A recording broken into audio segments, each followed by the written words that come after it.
Hi, good morning. My chat this morning is going to be with Angela Petch, and she is an award-winning author of fiction and the occasional poem.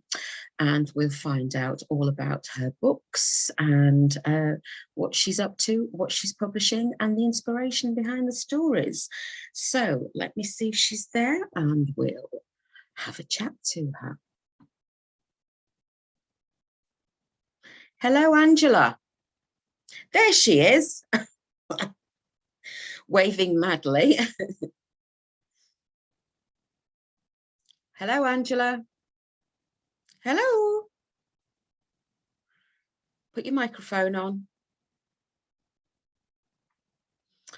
We seem to have lost Angela for the moment. She's come into the room again. Hang on, let's admit her. Let's open the door again and see if she's behind the door. Hello, Angela. Hello, Angela. Well, hello. Sorry. Don't know what happened. I'm going to open the door and Angela will walk in. Oh, she's not. She's gone. Oh, let's open the door again. Oh, she's gone. Sorry about that. I don't know what I did. I'm a bit clueless with ology. Well, I tell you what, your background looks really nice. I mean, here's me. I was just thinking that just now, actually, all I've got is white walls behind me and one picture, and you've got this amazing fireplace and lots of books. You've got a better background. You've got a better background than I have. I must do something about mine. No, I'm actually a bit of an untidy person. I mean, when I see pictures of people's desks with just one pencil and when I get what you aspire to, Angela. But they haven't maybe published as many books as you have, so you know. And they haven't got cobwebs in their house. Anyway, Piacere, it's lovely to meet you. Buongiorno. Benvenuti. We could just carry on talking in Italian, but we better not. We better stick to English, I think. It's so nice to meet you, finally. I feel like I'm sort of following you. Well, following you, not stalking you, just, you know, following you from a distance and just, you know, admiring what you're doing and your books and, you know, and everything that you've written and that you're in the middle of writing. Oh, thank you. I mean, I still can't quite believe that it's happened. And I was in preparing for talking to you, I hunted out the progression of books and from self-published to published. And I'm just looking at the first, I don't know whether that will come out on the right way. Never forget. Okay. Yes. That's the first book version of what became the Tuscan Secret, which I self-published this in 2012, and I'm just. And here's one I prepared earlier. All right. And that's the middle one, so it's had lots of. That's the middle version. So it's had those two versions before getting there. So it's a bit of a journey. Well, this is the thing. I think, you know, people think, oh, she's written a book, she's famous, she's published. But there is a journey to that point. No one, not even J.K. Rowling, starts off as successful. It is a journey. And sometimes, well, you know, when I talk to authors and I find out what their journey is, it's just fascinating because no one starts off at the top of the game, do they? No, well, I'm not at the top of my game. I'm still very much learning and enjoying learning. And as you can notice, I'm not a spring chicken. I waited, I suppose, until my children were older and more independent. And I did something called, I loved English at school. That was my favorite subject. Right. But strangely, I didn't think it was something that you studied at university. It was more a hobby. So I did Italian instead. Yes, I thought so. Which university did you go to? I went to Kent, at Canterbury. Right. And I know you shouldn't think what if, what you do as an author, you're constantly thinking what if, but I often wonder what would have happened if I'd done English with Italian as subsidiary. But that's pointless, really, because that's not what happened. No. And No. I what did I do when the children were at a stage when they were more independent? I did a course with the Open College of the Arts, Right. and just something for me. And I really enjoyed it, and then started entering writing short story competitions, and then submitting to women's magazines, and then my mother-in-law was, no, somebody said to me, why don't you write a book? And I thought, no, other people do that, not me. And my mother-in-law is Italian, and she told me so much about her life. She's lovely, and she was a war bride, and so all these stories came out. And she was very ill, so that's why I wrote this first version, Never Forget. And looking through it, none of the pages are justified. It's just I put photographs in it as well, which my publisher didn't want because they're all a bit grainy, but I like them. And I wrote that very quickly before I thought she would pass away. Right. And she's still alive. Oh, wow. So she would have been born in what, the 1930s? Yes. And is she from Tuscany? No, she's from Le Marche, which is okay. That's the next one up from me. Yeah. And but we're very lucky.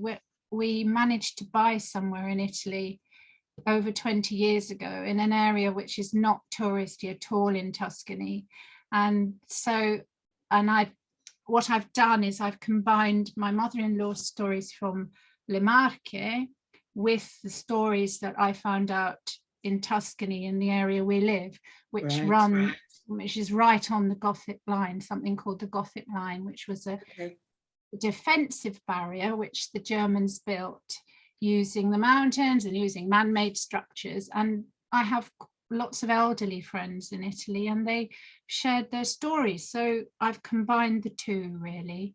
I mean, my mother-in-law was not a partisan, but her father was. So there's some fascinating stories, aren't there, still to be told, really? Absolutely. So why did you choose Italian to do at university then? Was there already? Yes, there was a reason.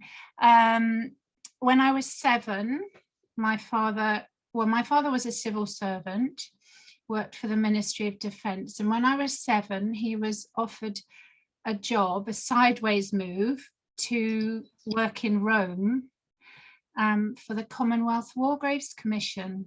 Okay. And I was just thinking, we went in Abruzzo to visit the amazing cemetery on the Sangro River, and it made me cry because, well, anyway, when I was 7, we moved over to Italy, and my father was a little bit eccentric, but lovingly so, and he didn't want us to mix with what he termed the brats of the British Embassy.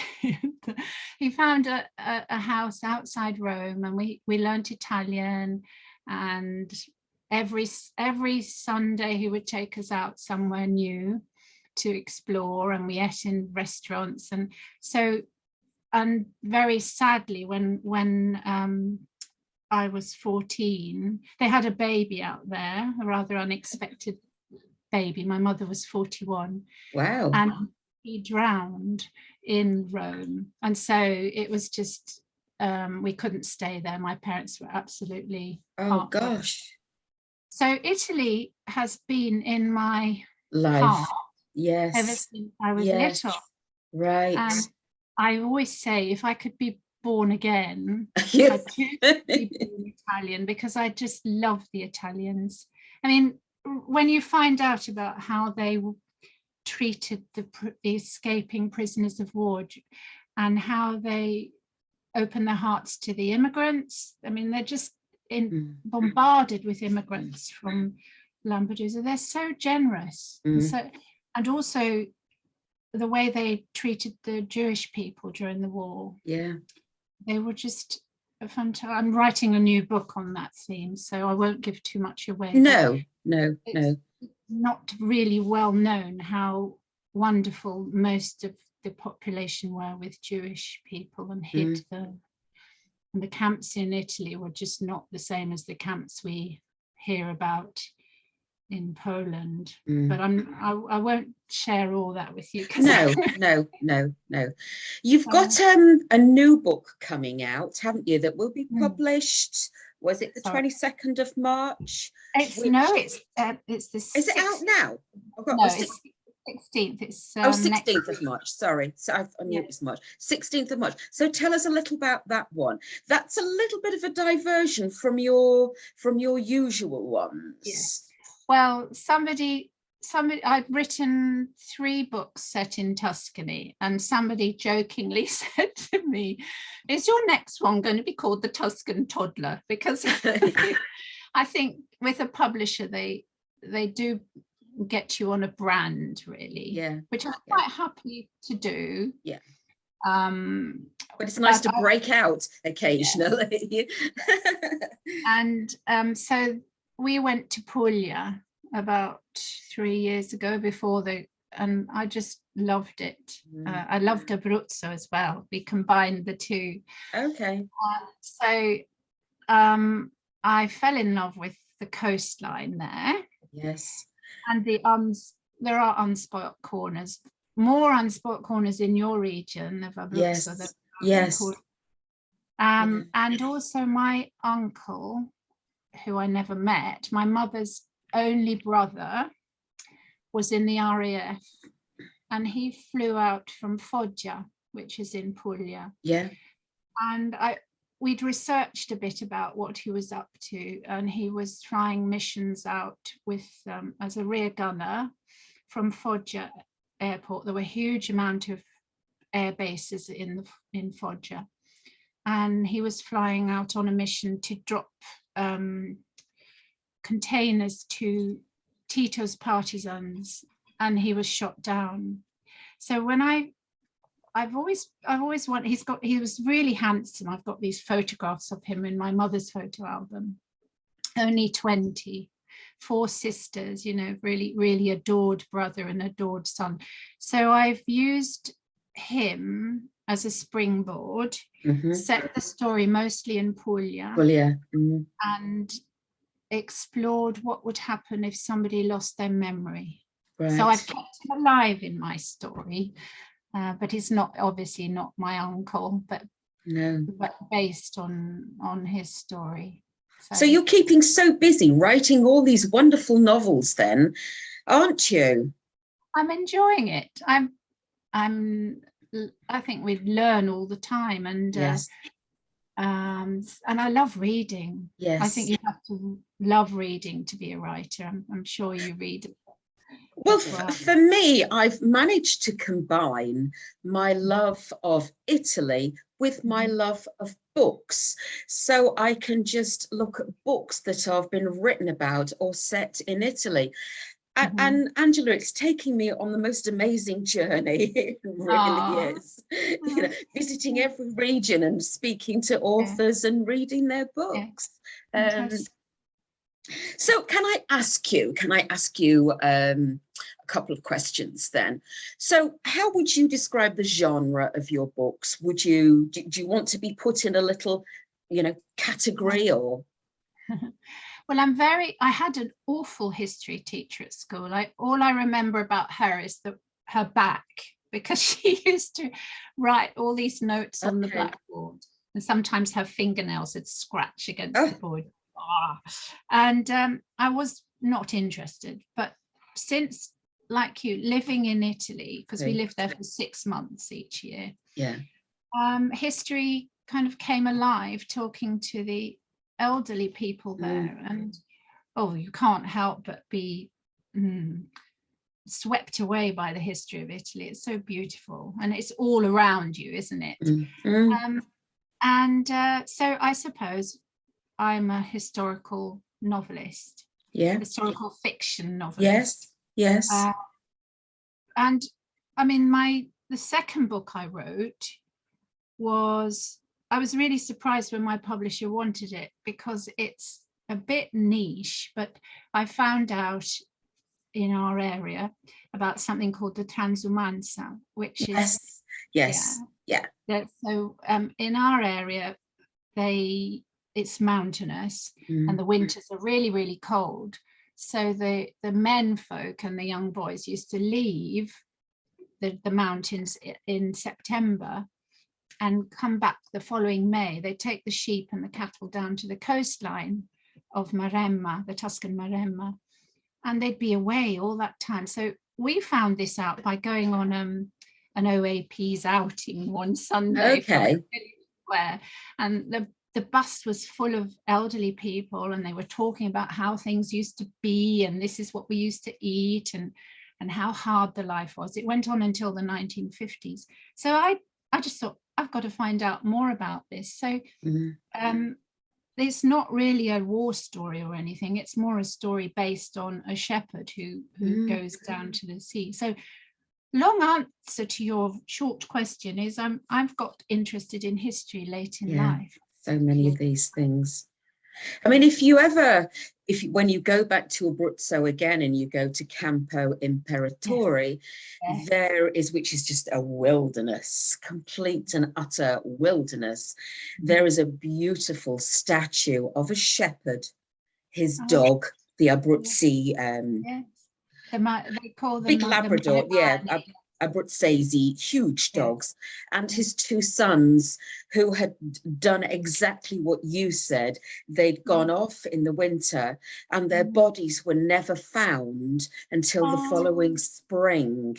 Oh my goodness. But it's there to remind people how the weather must be respected, because I think a fog comes down, the snow starts, and that's it, you're gone forever. But I know what you mean. There are some very, very poignant stories about these shepherds, and it was their livelihood. Yeah. Well, where we live is not a wealthy area. I suppose that's why we were able to afford to buy a place, basically. And it's the livelihoods were based on agriculture. But for example, now we've just got so many wolves in the area that the shepherds, you don't see sheep. No. The wolves are taking the sheep by day. And so and as I said, a lot of our friends are elderly because the young go away to find jobs in the city. So they're full of stories, and I love elderly people. And they're always, something which is a bit embarrassing really is, the Italian formal you and the familiar you. They always give me lei, come va, cosa va. And I'm constantly saying, please, dammi del tu, give me the tu. Yeah, give me, yes. But they can't, because a lot of them didn't finish school, and they think that anybody who's got a degree or who's studied is somehow superior to them. But I think they're superior to us, because they have got such a wealth of practical knowledge of life. Like oral traditions, isn't it, really? That if we don't write these down now, I mean, I was going to say to you, when you are talking to somebody and you think, oh gosh, that's an interesting story, do you record them? Or do you say, hang on, where's my pen? Where's my notebook? How do you do that then? What's your process? You've got to be respectful. I met one of my books, The Tuscan Girl. I was on a walk by myself one day, and there was an elderly man pruning his fruit trees, and I stopped to talk to him in Italian, and we were passing the time of day, and then he suddenly answered me in English, and I was so surprised, because and as I said, if most of the people in our area left school very young to look after the family's sheep, and schooling wasn't, they wouldn't speak English. No. So then he said, I was in prisoner of war camp in Nottingham, for the whole of the war. Good Lord. And so he was somebody that I used to go and visit, but I didn't get my notebook out because I just didn't think I wanted to visit him for his sake rather than using him as like a kind of lead story. Yes. But then I've met a group of young Italians who are really hell-bent on recording the memories of these people, and they have recorded him. So they lent me a recording. Right. He died last year. He was 100 years old. He was amazing. Gosh. So, and then there are other people who I've got to know better, like Evelina, who's in her 90s, and she knows that I write. So she says, "Oh, write that down. Remember this." And write that down. Yeah, it's wonderful. My parents didn't talk to me about the war. They died far too young. They were both only 70 when they died. And my father was in Italy. He fought in Italy too. But they didn't want to dwell on it, I suppose. Or they thought, well, everybody else did it, so why talk about it? But I think it was, so I'm finding out more. I wish I had heard more from their lips, but we only heard things like Mummy saying when they got married, they were only 21 and they didn't have any money, and it was the war when they married. So she tell me things like, "Oh, I used to go to whist drives in the village and win prizes, and all the people got fed up with me because I kept winning the prizes, and the prizes were a lamp or a cushion." Gosh. To What a different world. But like you say, if we don't record it now, these will be lost forever. I mean, my next question to you was going to be, and I think I know the answer to this: does writing energize or exhaust you? And I'm getting from the passion that you have, that you're just, I want to write that story. Oh, there's another one. There's another one. There's another one. You know, I don't think it does exhaust you, does it? I'm sure it energizes you more. It can be exhausting. I am a little bit of a worrier, so I worry if I'm not getting the facts proper. I like to do a lot of research, and also if I've got ideas in my head, I tend to wake up a bit too early, and I'm telling myself go to sleep, but I saw that I can't, so I get up and I'll write my ideas down. So it's a combination, I think. If you expend energy, then you do get tired, don't you? But I am loving it. I really, really feel so lucky that at my stage in life, I'm doing something. Is this the path that when you look back now and you look back and think, girl at university, you know, you could have done anything. Are you surprised that you've gone down this route? I mean, what career options would you have gone for? Right. I wanted to be a doctor. But I was so bad at, I didn't go to a very good school. I was a convent, and I think they just, I don't know. I remember about science lessons, how the nun used to chew her false teeth, and sometimes they'd fall out of the desk. That's what I remember. So I would good memories then. Just of nuns. False teeth. Oh, you've given me an image there that's going to be difficult to get rid of, I think. So actually, what am I talking about? Is careers. I've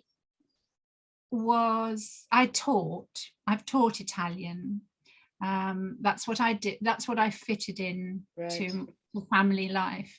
I suppose a bit old-fashioned, because I was a stay-at-home mother and fitted in. I've always done something, whether it was bed and breakfast, I did for a while, teaching Italian. But my husband's a quantity surveyor, and we moved around the world a lot.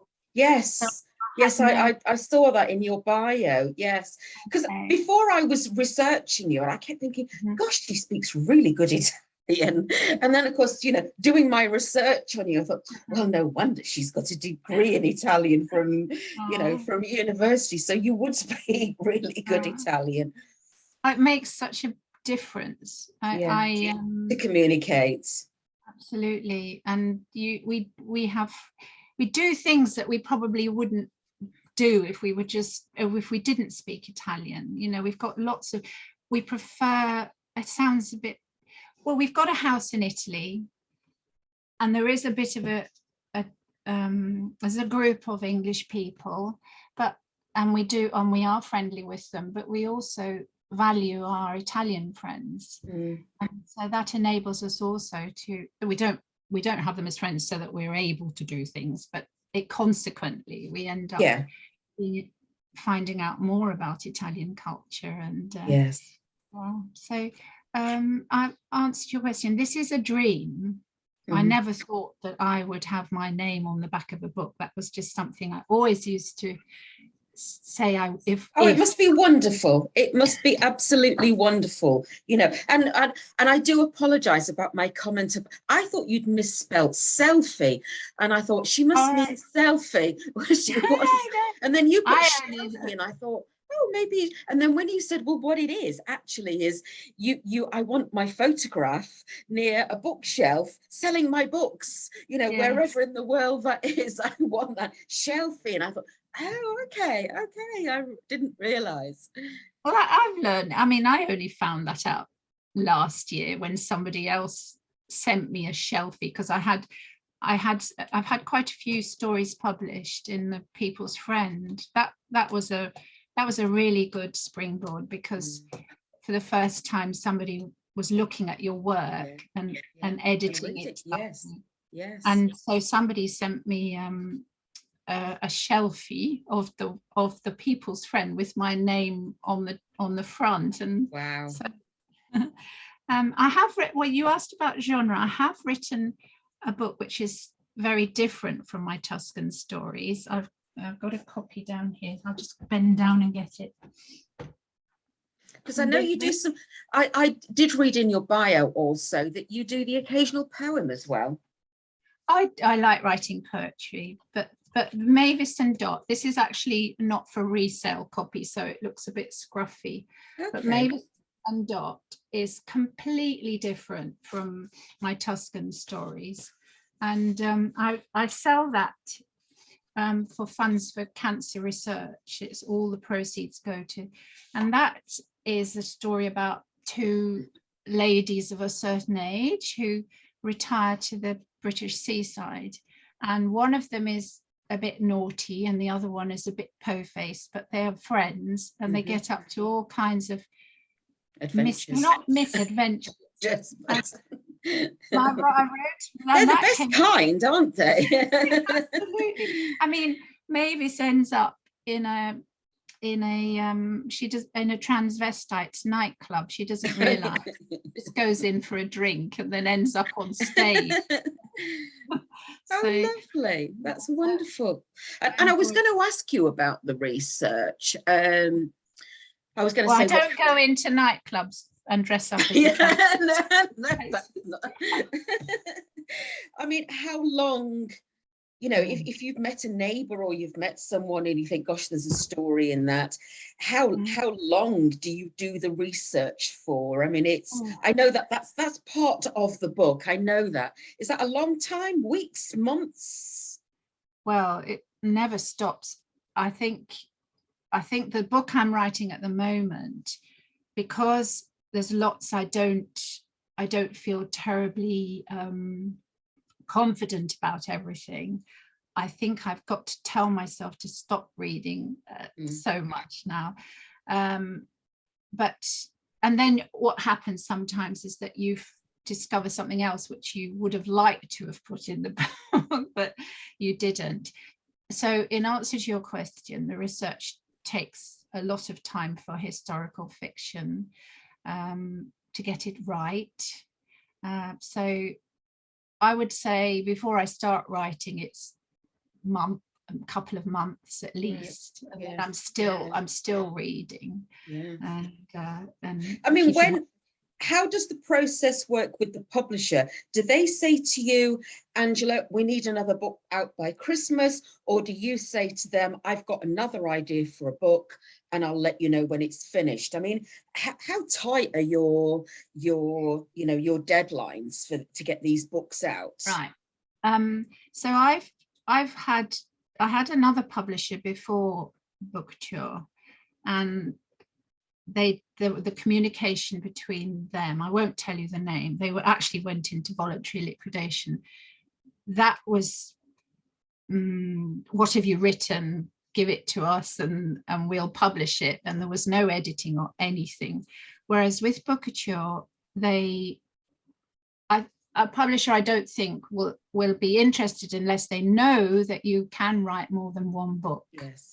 Yeah. So it's best to have a couple of books up your sleeve. Yes. And how it happens is, I suppose, if they're pleased with the sales, then they ask if you've got anything else, and which is what's happened to me. And so you submit your synopsis, and then they'll present that to their team, and then they'll come back to you and say, yes, please. And with his latest one, it was actually a suggestion. The subject matter was a suggestion by my editor, and I could do it because it so happens that, or it's a story of, it involves the Jewish question. And Morris's grandfather, Italian grandfather, was a registrar at the Comune in Urbino, which is where his mother was born. And he was a very modest man, and we're just finding out now that he saved the lives of lots of Jews by falsifying the documents and identities of the Jewish people who lived in the city. So so when I told my editor about that, she was interested. And so yeah, so I don't know if that's answered your questions or rambled on. No, I mean, it's interesting because, I mean, I'm in the world at the moment with the writing retreats that I want to hold in Abruzzo, where, we are getting a lot of aspiring writers. Well, some have started the journey, some haven't, some have just got ideas. But I think everybody kind of wants to know, this holy grail of success. How do you get there? And my next question is, what tips have you got? Any little pearls of wisdom that you would offer to someone? Well, I joined an organization called the Romantic Novelists. And that I would recommend. I mean, obviously, if you don't write romantic novels, but romance comes into most things, doesn't it? Yes. We can't live without it. I would suggest joining an organization like that, because the RNA, they have opportunities. They have something called the New Writers Scheme, which I haven't been on, but I have got friends who went on the New Writers Scheme. And there are so many people who apply. You literally have to have there's only a day when you can apply, and you literally have to have your finger on click your finger to get in and get a place.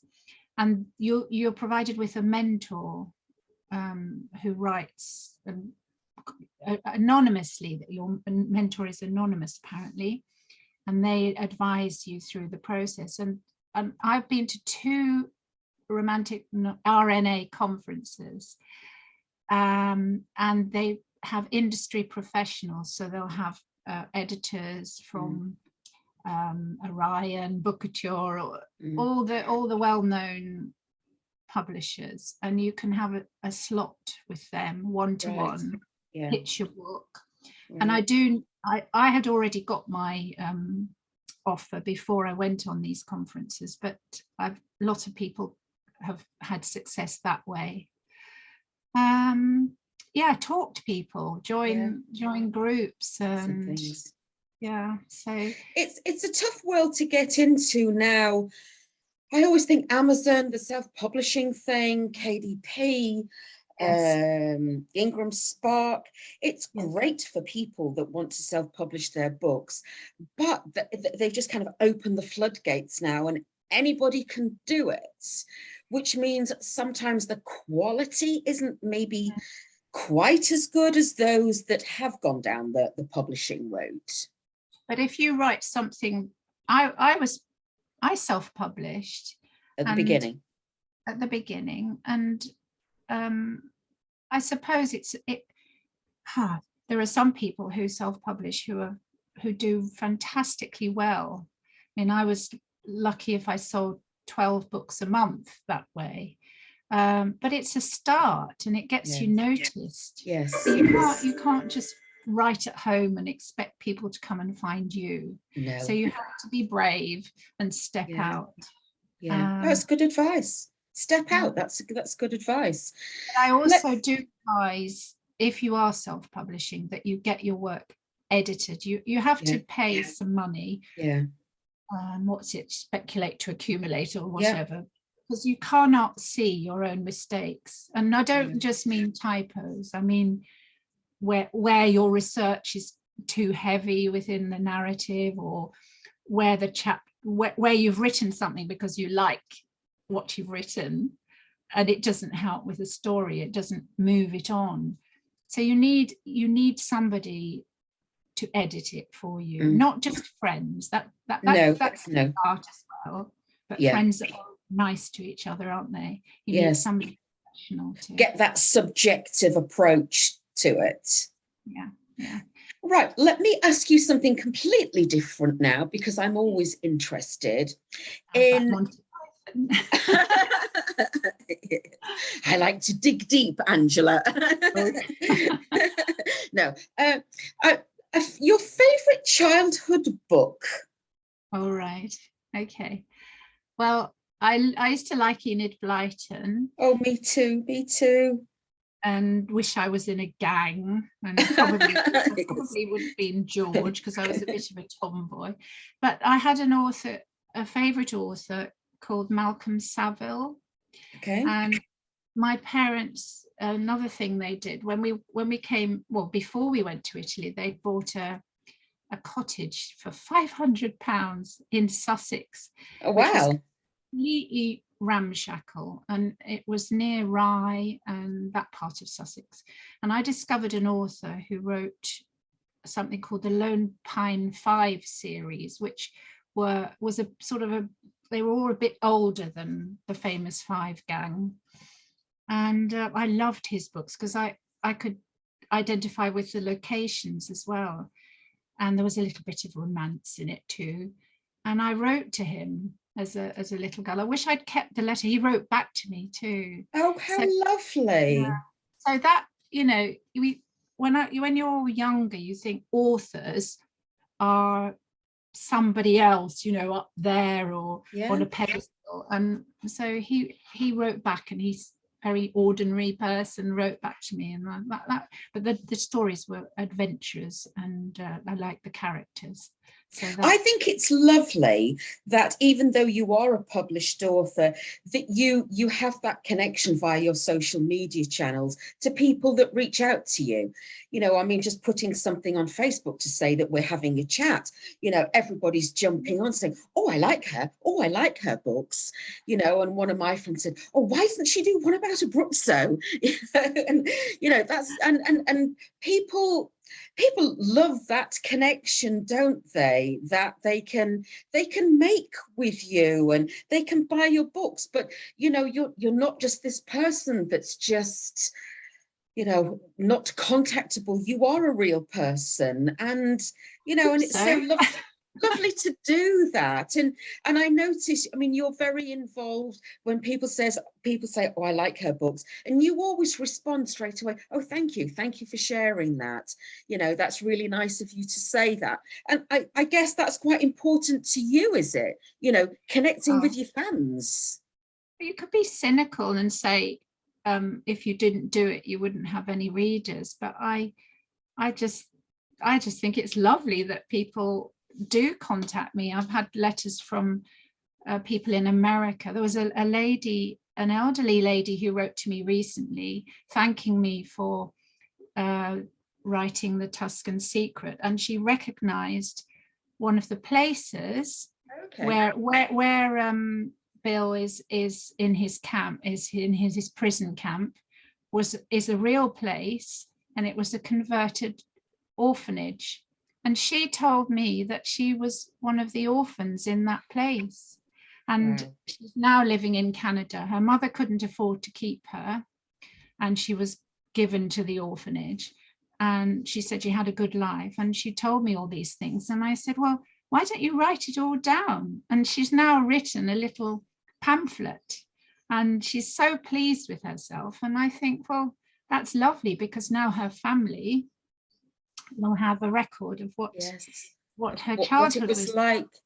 Gosh, and what then an amazing story, isn't it, really? so I've had several letters from people, especially American second generation immigrant children, who didn't know anything about their family history. They didn't understand what had gone on in Italy. So it's just nice to share, and it's wonderful to have feedback, because it means that somebody read it and it's not rubbish. And well, I was going to say, moving on from fans, how do you deal with reviews? I mean, I would imagine all your reviews are very positive. No, how would you deal with not so good reviews then? Does it bother you? It probably bothered me in the beginning. I remember reading a review on Goodreads where somebody had written, oh, this author has obviously been to Italy for 2 weeks and written a story. And this person had got about 28 people to click on his comment to say it was helpful. So that the review was at the top of the good. Right. And I was going to reply and say, oh, actually, and then explain but then Goodreads came up with a little comment saying, are you sure you want to reply to this reviewer?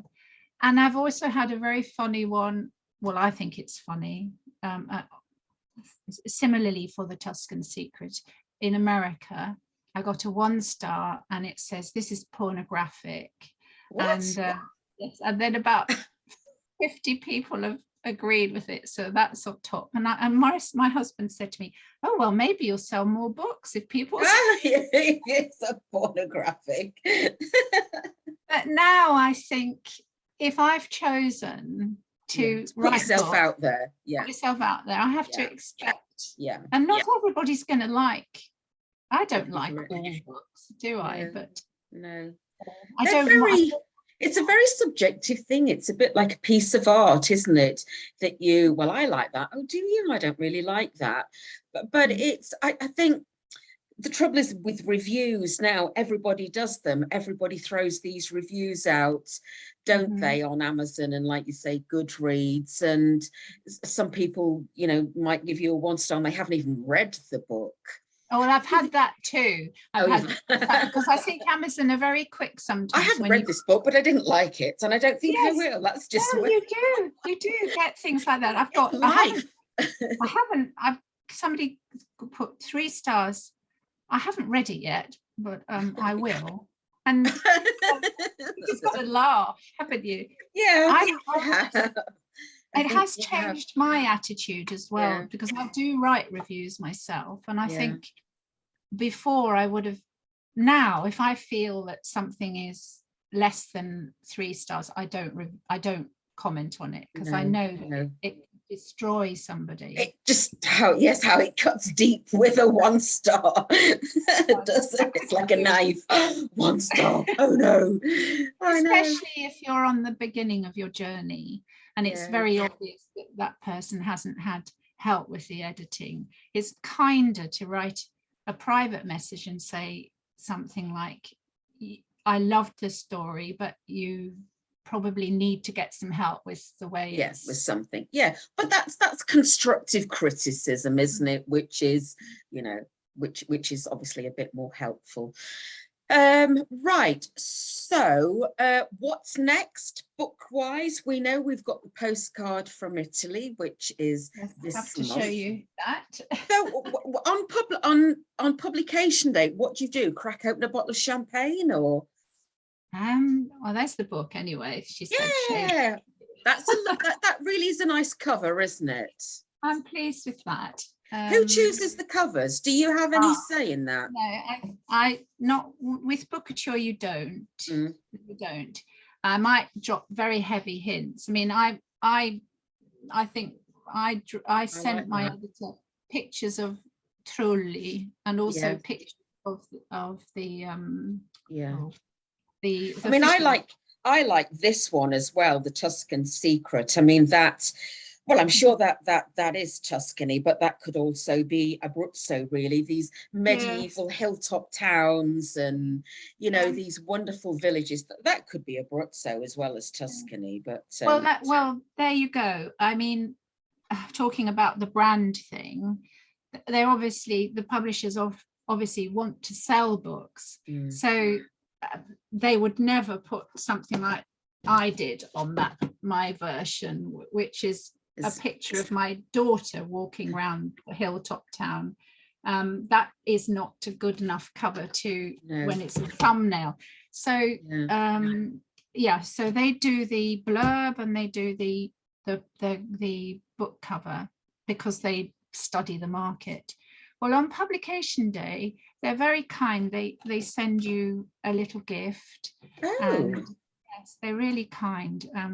I even got, when one year my book came out when we were in Italy, and they sent me a gift to Italy. It went to the local farmer and sat in his house for ages because the postman round where we are not very good. Il postino, yes, it's yes, go on. So, and just, I don't know. That's nice. The book has been written a while ago. Yes. So it's not as if you say, oh, I've done it, but you do say that too because it's out there. And yes, probably have a glass of wine. And do you keep an interest in the sales as well? I mean, it's like looking at the charts. Oh, I'm number 10. Oh, I'm number 6. I'm nearly up there at number 1. You keep an eye. Yeah. Well, I can't see how many I sell because your publisher has the right on that, but you are informed all the time at the beginning, and I can watch it if it goes up. And what's lovely is that all of the books except the last one have been bestsellers. They've got little orange stickers, so that's a very special moment when that happens. That's just wonderful, isn't it? That's just wonderful. I mean, that's such an accolade for you. That really is. I mean, writing in Italy, I can't think of a combination of anything else other than food, you know, that you'd want to sort of put together, really, would you? You just wouldn't. Well, I'm very lucky. I know I'm very lucky. And I know my friend, we live along the river, and since I've had my contract, I'm less down at the river with them than I used to be, but they know that I'm writing now. But I know I have to keep pinching myself, Wendy. Whereabouts are you in Abruzzo? Because it's such a beautiful region. Right, we are in a little village called Vicenti, which is it's about 40 minutes from Pescara. All right. Which is where you'd fly into from Stansted. I used to teach in Pescara. I was many moons ago. I was an English teacher in Pescara for a language school. And the house overlooks the mountains. We can see the Gran Sasso, and gosh. So we just look at the mountains, and you just stand there with a drink, and it's just hard to take it in. It's just hard to take that view in. I mean, we should swap houses. People often say to me, but why do you live in England in the winter? Yes. Summer, and they don't realise that how cold it is in the mountains. I mean, I don't know about you, but it can get to -15 where we are. And the Gran Sasso, that is amazing.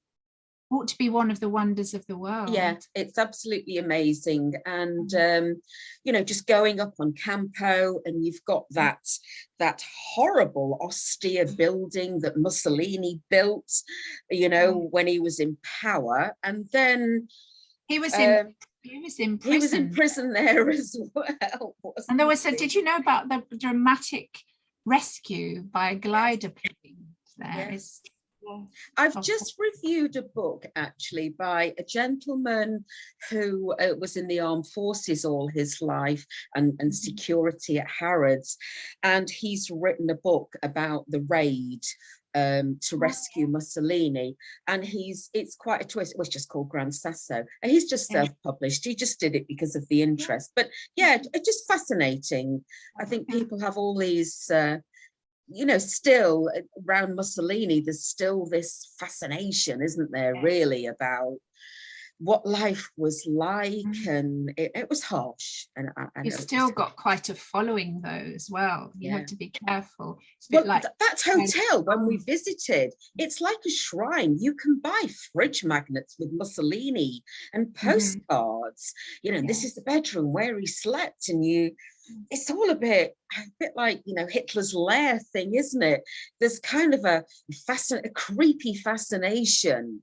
Well, I think I don't know what we expect to see, really. Well, I think because he did help a lot of poor, he had a lot of enemies, but he had a lot of admirers, and he still does, because he did bring changes to Italy. Yes. He went a bit off the rails eventually, but I mean, they talk about how he drained the Pontine marshes of the area and provided education for children, and but he was also, as we know, he was a bit of a nutty. I know. I mean, there are still people around in Abruzzo. We know them. They're in their 80s now, and they still remember being at school, and they had to wear this sort of Mussolini type, you know, thing to school, and they talk quite highly of him. You know, he did this and he did this and all the rest of it. But anyway, I will let you go. But before we do, website, you have your own website. I know that, don't you? Which is, tell us. Well, it's rather a long title. It's Angela Petch's blog site .wordpress.com. So it's rather long. If this ever goes online, I could put the link on. Underneath. Okay. Where can readers buy your books? Well, from Amazon, from Waterstones, probably. Well, it's my publisher's a digital publisher, and there are paperbacks available primarily on Amazon, but they have other ebook platforms like Kobo. And so from there, and also in April it's going to go, the Tuscan Secret will be on sale in New York bookshops. I mean, wow. Grand Central have that will be in bookshops. That's why I was wanting a shelfie. I'm going to America very soon, and I have got they have sold the rights to have it translated into Italian. Oh wow! It's already been translated into Bulgarian and Hungarian. Goodness me! So I would never have managed that on my own. No. And you know, you do what you sell it by audiobook as well, don't you? Oh yes, I'd forgotten about that. I love the audio version of the postcard from it. It's a different narrator from my other books, and she was lovely too. But there's a new narrator, and I just love what they've sent me as a sample. So I might even buy that myself. Listen to it on the long car journey to Italy. I don't know, do you drive to Italy, Wendy? Both really. Both. In the winter we generally go, you know, we do, because my husband has a transport business, so he tends to do it every 6 weeks, which is quite often. But in the winter we generally do 3 stops, and not to drive so long during the dark hours of winter. And then if we're driving spring and summer, we kind of narrow it down to 2 pit stops.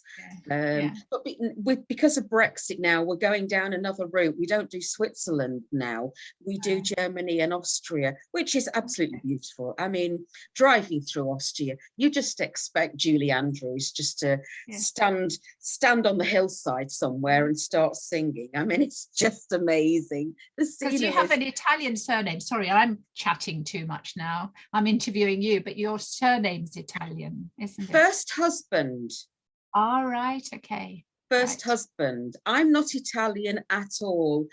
And I have no idea where my interest in Italy, because you can't fail to be interested in Italy.